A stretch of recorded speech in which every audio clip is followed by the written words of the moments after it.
नमस्कार दोस्तों, मैं आपका दोस्त प्रदीप। आज आपसे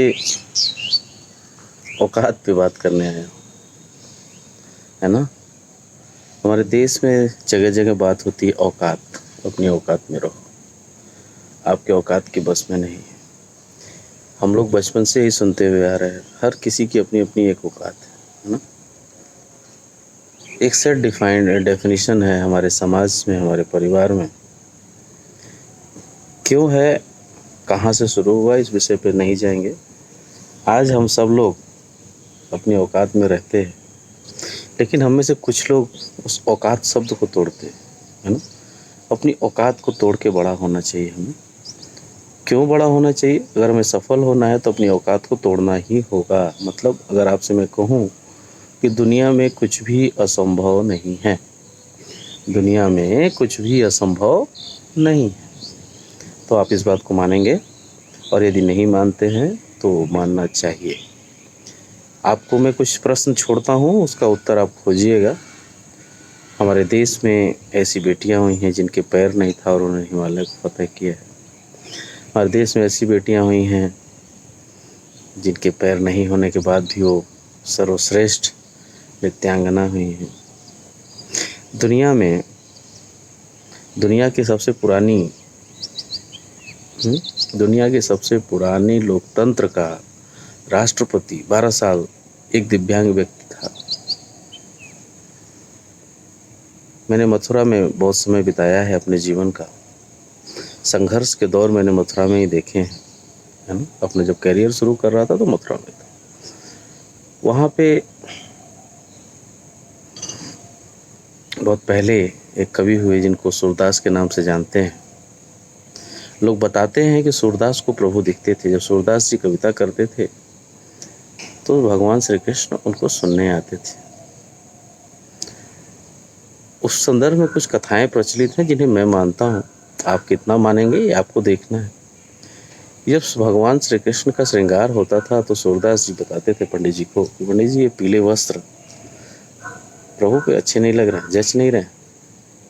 अगले दिन हरे वस्त्र से श्रृंगार हुआ, हाँ ये हरे वस्त्र बहुत अच्छे लगते। तो लोगों को संदेह हुआ कि ये सूरदास सूर है, ये देखता कैसे है। पंडित जी को भी संदेह हुआ, है ना। मन में जिज्ञासा आई कि आखिर ये जानता कैसे, कहीं ऐसा तो नहीं इसे दिखाई देता है। सब चेक किया, गिरते पड़ते मंदिर जाते थे सहारा लेते हुए।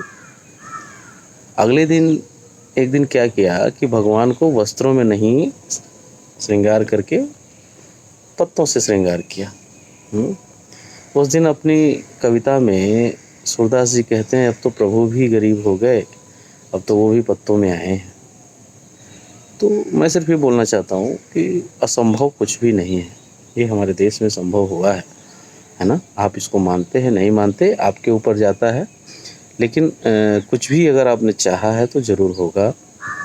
हर किसी को अपने औकात को तोड़ने का औकात है, सिर्फ सोचने की बात है। हम क्या सोच पाते हैं, क्या नहीं सोच पाते। दोस्तों, मैं फिर वापस फाइनेंस सेक्टर की तरफ आऊँगा, स्पेशली माइक्रो क्रेडिट की तरफ ही आऊँगा। इस समय हम जिस दौर से गुजर रहे हैं, हमारे लड़कों को यह संशय हो गया है कि बड़ा मुश्किल काम है। अरे भाई, जिनको आपने सोर्स किया है, जिस कस्टमर के घर का आपने वेरिफिकेशन किया है, जिस कस्टमर के घर का आपने 2 दिन या 3 दिन सीजीटी चलाया है, वो सारी कस्टमर्स आपकी बात को सुने थे, आपके हाँ में हाँ मिलाए थे। जो शाखा प्रबंधक या एरिया मैनेजर जाके उसकी ग्रुप रिकॉग्निशन टेस्ट करके आए हैं, उसको वैलिडेट किए हैं, पास किए हैं, आज वही कस्टमर आपकी बात नहीं सुन रही हैं। सर नहीं है। मैं आपसे ये नहीं कह रहा हूँ कि आपकी सारी कस्टमर नहीं सुन रही हैं। मेरा लक्ष्य वही लास्ट के 10 और 20% है। कुछ कंपनियों के 10% कस्टमर छूट रहे हैं, कुछ के 15 और कुछ के 20। हम अपने संदर्भ में बात करें तो हमारी स्थिति बहुत अच्छी नहीं है। तो हमारे जो अपने बच्चे हैं, मैं उनसे आग्रह करता हूँ कि आप अपने कस्टमर्स को कैटेगराइज कीजिए। अपने उन कस्टमर्स को कैटेगराइज कीजिए जिन्होंने आज तक आपको रीपेमेंट नहीं दिया है। 3 कैटेगरी में बांट लीजिए। पहली वो जिन्होंने आपको पार्शियल पेमेंट दिया है, दूसरी वो जिनसे आप थोड़ी परिश्रम करेंगे तो पैसे ला सकते हैं। तीसरी वो जिनसे पैसे लाने के लिए आपको विशेष परिश्रम और विशेष प्लान की आवश्यकता है। और आज रविवार का दिन है, तो आप सभी से मैं आग्रह करता हूं कि सबसे पहले उन दीदी लोगों को संपर्क कीजिए जिनका पार्शियल पेमेंट है। उनको आग्रह कीजिए कि आपका लोन डीपीडी बढ़ते जा रहा है। अगर लोन डीपीडी बढ़ता जा रहा है तो वो उनके लिए बहुत ज़्यादा हानिकारक है। हमारा तो चलिए पैसा आप आज निकल देंगे, लेकिन आपका जो नुकसान हो रहा है क्रेडिट लॉस, उसको आप रिकवर नहीं कर पाएंगे। साथ ही साथ उन दीदी लोगों को भी संपर्क कीजिए जिनसे आप आसानी से ले सकते हैं, जिनकी परिस्थिति बस उन्होंने आपको पैसे नहीं दिए थे, आप प्रॉमिस टू पे किया था, तो आप उनकी तरफ भी जाइए और विचार कीजिए।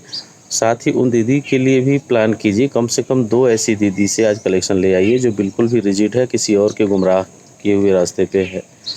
तो अगर मैं आपसे आग्रह करूं कि 10 ऐसी कस्टमर्स को पकड़ लीजिए जिन्होंने आपको पार्शियल दिया है, 10 ऐसे दीदी को ले आइए जिन्होंने आपको प्रॉमिस टू पे दिया है 20, और 2 ऐसे दीदी का कलेक्शन कर लीजिए जिन्होंने आपको बिल्कुल भी हाथ रखने नहीं दिया, जो आपको चैलेंज की तरह आप जिसको देखते हैं, तो यही आपके औकात को तोड़ने वाली बात है। जो आपको चैलेंज दिया है और आप उनको प्रूव करेंगे, नहीं देखिए मैं करके लाता हूँ। क्या करेंगे? मर्यादा में रहते हुए, कंपनी के मर्यादा में रहते हुए, रिजर्व बैंक के नियमों को पालन करते हुए कम से कम 2 हार्ड नट्स तोड़ के आइए और अपना कमेंट शाम को ज़रूर डालिएगा कि आपने 2 हार्ड नट्स तोड़े, और अगर अपनी स्टोरी ब्रीफ में देते हैं तो और अच्छी बात है। तो आज के लिए शुभ दिन।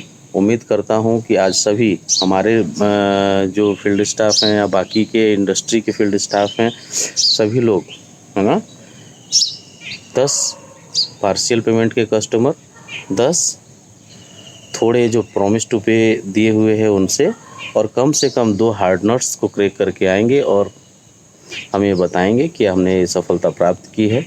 जय हिंद, शुभ दिन।